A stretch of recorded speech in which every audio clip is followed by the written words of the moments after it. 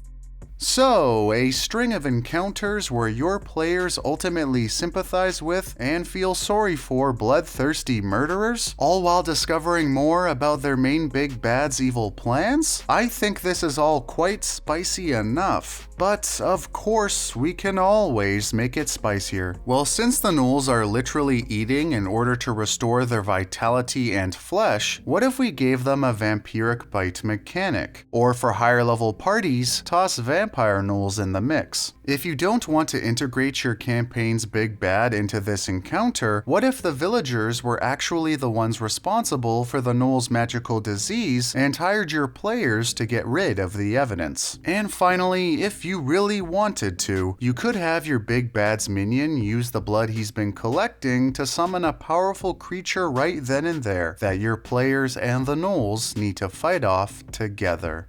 But of course, this is just one of many ways you can use Gnolls in your Dungeons & Dragons campaign. There are tons of different ways to take this encounter and spice it up, so please let me know what you would do in the comment section below so I can nerd out over it and smack myself on the head for not thinking of it. Also, let me know if there are any creatures that you would like me to build an encounter for in my future videos. I'm going to try and put out at least one of these videos a week, so feel free to subscribe and share this video around if you liked it, and stay tuned for upcoming content. Thanks for watching and indulging my hidden nerdy side.